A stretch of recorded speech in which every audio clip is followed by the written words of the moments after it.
আমি আপনাদেরকে ছবি দেখিয়ে বলতে পারবো সেখানে কারা কারা ছিলেন, স্থানীয় লোকজন ছাড়া কারা কারা ছিলেন এবং তারা যে সেখানে স্থানীয় লোকজনের দোকানপাট ভাঙচুর করেছে। আমরা একেবারে ছবিগুলো আপনাদেরকে দিয়ে দিব। সোনাতলা ৮ নং ওয়ার্ডের বিপ্লব সেখানে ছিল, ৮ নং সোনাতলা, বৈরাগী সোনাতলা সৌরভ সেখানে ছিল, বিএনপি নেতা নাইম সেখানে ছিল, বিএনপি নেতা রেজা সেখানে ছিল, কারো বাড়ি সেখানে না। একজনকে তারা বলছে যে একজনকে ছুরিকাঘাত করা হয়েছে, যাকে ছুরিকাঘাত করার কথা বলছে তার বাড়িও ৬ নং ওয়ার্ডে সে পৌরসভায়। সেই ব্যক্তিটি কেন ১ নং ওয়ার্ডে সেই চেঁচানিয়াতে গিয়েছিল? তাদের কোনো নেতার তো সেদিন কোনো প্রোগ্রাম সেখানে ছিল না। আমার প্রোগ্রাম ছিল, আমার নেতা কর্মীরা সারা উপজেলা থেকে যেতেই পারে। আলমিন ওসলাত ওসালাম আলা রাসূলিল কারীম। প্রিয় সাংবাদিক বন্ধুগণ, আজকে আপনাদেরকে এখানে আমন্ত্রণ জানিয়েছি আমরা। আজকে জুমার নামাজের সময় সাথিয়ার ১ নং ওয়ার্ড চেঁচানিয়াতে মসজিদে জনপ্রতিনিধি হিসাবে আমি উপস্থিত ছিলাম। সেখানে পুলিশ প্রশাসনের প্রত্যক্ষ সহযোগিতায় বিএনপির গুন্ডা বাহিনী যেভাবে ন্যাক্কারজনকভাবে আক্রমণ করেছে, মসজিদের ভিতরে বিশৃঙ্খলা সৃষ্টি করেছে, সে বিষয়টি অবগতি করার জন্য আপনাদেরকে এখানে আহ্বান জানানো হয়েছে। আমাকে চেঁচানিয়া আফতাবনগরের উক্ত মসজিদের মসজিদ কমিটি জুমার নামাজ পড়ানোর জন্য আহ্বান জানায়। আহ্বান জানানোর প্রেক্ষিতে আমি আমাদের দলীয় নেতা কর্মী সহ সেখানে যাই, কিন্তু যাওয়ার পরে আমি লক্ষ্য করি সেখানে বিএনপির পৌর সভাপতি সিরাজ, পৌর সভাপতি মানে আব্দুল করিম, সেক্রেটারি সিরাজ, ওনাদের করমজার রোহিত সাহেবের ভাই রফিক, নাকডামরা ইউনিয়নের নুরুজ্জামান সহ আরো বিপুল সংখ্যক বিএনপির নেতাকর্মীরা সেখানে উপস্থিত। আমি তৎপরবর্তীতে বাংলায় বয়ান করি। সে সময় কেউ কোনো প্রতিবাদ করে নাই, কেউ কোনো কিছু বলে নাই। পরবর্তীতে পরিকল্পিতভাবে যখন আমি আরবি খুতবা দিতে দাঁড়াই, তারা হট্টগোল সৃষ্টি করে এবং মুসল্লিদের সাথে মারামারি করে। এক পর্যায়ে বাইরের থেকে দেশীয় অস্ত্রশস্ত্র সহ স্টিক সহ তারা এখানে হামলা করে এবং এখানে পুলিশের প্রত্যক্ষ মদত ছিল বলে আমরা দেখেছি। আমরা লক্ষ্য করেছি এখানকার যে ওসি, যাকে বদলি করা হয়েছে রিসেন্টলি, তিনি আগেও এখানে ওসি হিসেবে ছিলেন। তার আগের কর্মকাণ্ড আপনারা জানেন। তিনি ফ্যাসিবাদের দোষর ছিল এরকম অভিযোগ রয়েছে। সেই ব্যক্তিকে আবার এখানে দেওয়া হয়েছে এবং এই গোটা বিষয়টা যিনি কলকাঠি নাড়ছেন তিনি প্রধানমন্ত্রীর একজন বিশেষ সহকারী, যাকে অতিরিক্ত সচিবের পদমর্যাদা দেয়া হয়েছে, সেই সায়েদ আবদুল্লাহ সাহেব। তার প্রত্যক্ষ মদদে এরকম একটি ন্যাক্কারজনক ঘটনা হয়েছে। আজকে প্রথম নয় যেদিন আমি আজকে এই মসজিদে জুমার নামাজ পড়িয়েছি কিংবা পড়াতে গিয়েছি। সাথিয়ার বিভিন্ন মসজিদে আমাকে যখন ডাকা হয় শুধুমাত্র তখনই আমি যেয়ে, তারা যদি অনুরোধ করেন তাদের অনুরোধের প্রেক্ষিতে আমি জুমার নামাজ পড়াই কিংবা ঈদের নামাজ পড়াই। আমাকে যদি ওনারা অনুরোধ না করেন সেখানে আমি শুধুমাত্র নামাজ পড়ে চলে আসি। গত ঈদের নামাজের সময় আমি ইচ্ছা প্রকাশ করেছিলাম, যেহেতু আমার শহীদ পিতা মওলানা রহমান নিজামী বইখালী ঈদগাহ মসজিদে ঈদগাহে যে ঈদের নামাজটা হয় সেখানে তিনি ঈদের নামাজ পড়তে যেতেন। আমিও সেখানে ঈদের নামাজ পড়তে গিয়েছিলাম। ওনারা আমাকে আহ্বান জানাননি, আমি সেখানে খুতবাও দেই নাই, নামাজও পড়াই নাই। আমাকে আজকে মসজিদ কমিটি যেখানে আহ্বান জানিয়ে দাওয়াত দিয়ে নিয়ে গেলেন নামাজ পড়ানোর জন্য, সেখানে বিএনপির পৌর সভাপতি হঠাৎ করে লাফিয়ে উঠে বললেন এখানে স্থানীয় ইমাম নামাজ পড়াবেন। কে নামাজ পড়াবেন না, এটা তো বিএনপির সভাপতির বলার কথা না। তাও যদি উনি স্থানীয় হতেন সেটাও একটা কথা মানা যেত। তিনি ওই এলাকার স্থানীয় নন। তিনি, ওনার বাড়ি আমি জানি যেটা গোপীনাথপুরে অন্যদিকে।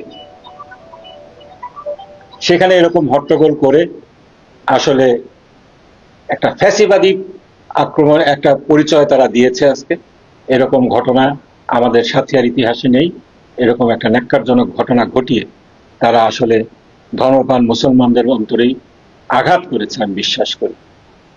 এর সাথে প্রশাসনের যে ন্যাক্কারজনক ভূমিকা ছিল পুলিশ প্রশাসনের, এটা তাদের উচিত ছিল জনপ্রতিনিধি হিসাবে সেখানে আমাকে রক্ষা করা, আমাকে নির্বিঘ্নে সেখানে যেই মসজিদ কমিটি যেই উদ্দেশ্যে আমাকে ডেকেছে সেই নামাজ পড়ার সুন্দর একটা ব্যবস্থা করা। কিন্তু সকাল থেকেই তাদের অবস্থান ছিল তারা পরিকল্পিতভাবে বিএনপির সন্ত্রাসীদেরকে এই ধরনের সন্ত্রাসী কার্যক্রম পরিচালনা করার সুযোগ করে দিয়েছে এবং পরবর্তীতে তাদেরকে গ্রেফতারও করেনি। আমরা দেখেছি এই ঘটনার পরবর্তীতে বরং আমাদের নেতাকর্মীদের বাসায় বাসায় যে পুলিশ প্রশাসন হয়রানি করেছে। এই ঘটনার সাথে যারা জড়িত সেই করিম, সিরাজ প্রকাশ্যে মিছিল করেছে বলে শুনেছি। এভাবে যদি অন্যায়কে প্রশ্রয় দেওয়া হয়, আমি আপনাদেরকে ছবি দেখিয়ে বলতে পারবো সেখানে কারা কারা ছিলেন, স্থানীয় লোকজন ছাড়া কারা কারা ছিলেন এবং তারা যে সেখানে স্থানীয় লোকজনের দোকানপাট ভাঙচুর করেছে। আমরা একেবারে ছবিগুলো আপনাদেরকে দিয়ে দিব। সোনাতলা ৮ নং ওয়ার্ডের বিপ্লব সেখানে ছিল, ৮ নং সোনাতলা, বৈরাগী সোনাতলা সৌরভ সেখানে ছিল, বিএনপি নেতা নাইম সেখানে ছিল, বিএনপি নেতা রেজা সেখানে ছিল, কারো বাড়ি সেখানে না। একজনকে তারা বলছে একজনকে ছুরিকাঘাত করা হয়েছে, যাকে ছুরিকাঘাত করার কথা বলছে তার বাড়িও ৬ নং ওয়ার্ডে সে পৌরসভায়। সেই ব্যক্তিটি কেন ১ নং ওয়ার্ডে সেই চেঁচানিতে গিয়েছিল? তাদের কোনো নেতার তো সেদিন কোনো প্রোগ্রাম সেখানে ছিল না। আমার প্রোগ্রাম ছিল, আমার নেতা কর্মীরা সারা উপজেলা থেকে যেতেই পারে, তারপরে যদি আমরা চাইতাম হাজার হাজার লোককে সেখানে নিয়ে যেতে পারতাম, জড়ো করতে পারতাম। কিন্তু তারা যেভাবে ষড়যন্ত্র করেছে আমরা তো সেভাবে ষড়যন্ত্র করে সেখানে জোর জবরদস্তি করে কিছু করতে যাইনি। আমি আপনাদের মাধ্যমে এই ঘটনার সুস্থ তদন্ত সাপেক্ষে যারা এই ধরনের ন্যাক্কারজনক ঘটনা ঘটিয়েছে, আমাদের আপামর মুসলিম যারা রয়েছে, ধর্মভীরু লোকজন রয়েছেন, মুসল্লি রয়েছেন, তাদেরকে ভালোভাবে জোহর নামাজ পড়তে দেননি, তাদের বিচার দাবি করছি। এবং প্রশাসনের কাছে আমি আহ্বান জানাবো, প্রধানমন্ত্রী, আপনি আপনাদের মাধ্যমে সাংবাদিকদের মাধ্যমে আমি প্রধানমন্ত্রীকে বলতে চাই, আপনার বিশেষ যে সহকারী রয়েছে তার দাপ্তরিক কাজের বাইরে তিনি সাথিয়ার রাজনীতি যদি এইভাবে ইন্টারফেয়ার করেন, নাক গলান, এক্ষেত্রে যদি জনগণ ফুঁসে ওঠে এর দায় দায়িত্ব আপনাকে নিতে হবে। আপনার সেই বিশেষ দূত কিংবা বিশেষ সহকারীকে আপনি সামলান। সাথিয়া এই ধরনের অন্যায়, এ ধরনের ন্যাক্কারজনক ঘটনা, এ ধরনের রাজনৈতিক হানাহানির পরিবেশ সৃষ্টি করা, উত্তপ্ত করা, প্রশাসনকে দিয়ে বিরোধী দল মতকে হয়রানি করা সাথিয়ার জনগণ মেনে নেবে না। ফ্যাসিবাদী শাসন ব্যবস্থা আর দেশে নেই। জনগণ ফ্যাসিবাদের বিরুদ্ধে রুখে দাঁড়িয়েছিল, বুকের তাজা রক্ত দিয়ে গণতন্ত্র প্রতিষ্ঠা করেছে। আবার সেই ফ্যাসিবাদী কায়দায় আপনারা যদি সাথিয়ায় সেই ধরনের নৈরাজ্যকর পরিবেশ সৃষ্টি করতে চান, জনগণ কিন্তু এর সমুচিত দাঁত ভাঙা জবাব দেবে। সায়েদ আব্দুল্লাহ আজকে যে ঘটনা ঘটালো, এটা তার এলাকা, তার এখানে বড় দায় রয়েছে। সারা সাথিয়া থেকে কেন বিএনপির নেতা কর্মীদেরকে সেই সেসানিয়াতে জড়ো করা হলো? কি তাদের উদ্দেশ্য ছিল? আমি কোনো ভালো উদ্দেশ্য ছিল বলে আমি মনে করি না। এটা একটা বড় ধরনের ষড়যন্ত্র ছিল। আল্লাহর রহমতে সেই ষড়যন্ত্র জনগণ নস্যাৎ করে দিয়েছে। আমি সতর্ক করে দিতে চাই, এরকম যদি অব্যাহত থাকে এর সম্পূর্ণ দায় দায়িত্ব কিন্তু বিএনপিকে, সায়েদ আব্দুল্লাহকে, স্বয়ং প্রধানমন্ত্রীকে নিতে হবে। কারণ প্রধানমন্ত্রীর বিশেষ সহকারী, তার ক্ষমতার বলেই আজকে প্রশাসনের উপরে ছড়ি ঘোরানোর চেষ্টা করা হচ্ছে। সেই এক ব্যক্তি সায়েদ আব্দুল্লাহ সেরকম ছড়ি ঘোরাচ্ছে।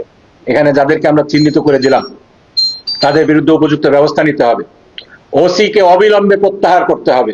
এই ধরনের ফ্যাসিবাদের দোষর কোন ওসিকে আমরা এখানে দেখতে চাই না। এবং একজন ভালো প্রশাসক এখানে, ওসিকে এখানে দিতে হবে যে দল মতের ঊর্ধ্বে উঠে এখানে মাদকের বিরুদ্ধে জিহাদ ঘোষণা করবে। মাদক, জুয়া সহ এখানে অনেক ধরনের সমস্যা রয়েছে। এখানে ফ্যাসিবাদের দোসররা আবারও ফনা তুলে দাঁড়ানোর চেষ্টা করছে। আমরা দেখেছি পাবনার বিভিন্ন জায়গায় তারা মিছিল করছে। এই সমস্ত কিছুর বিরুদ্ধে সেই ফ্যাসিবাদের দোসর এই ওসি, সে কোনো ভূমিকা না নিয়ে বরং আমাদের যারা ফ্যাসিবাদ বিরোধী ছিল সেই জামাত শিবিরের নেতাকর্মীদের উপরে সে অত্যাচার করছে, হয়রানিমূলক কার্যক্রম পরিচালনা করছে।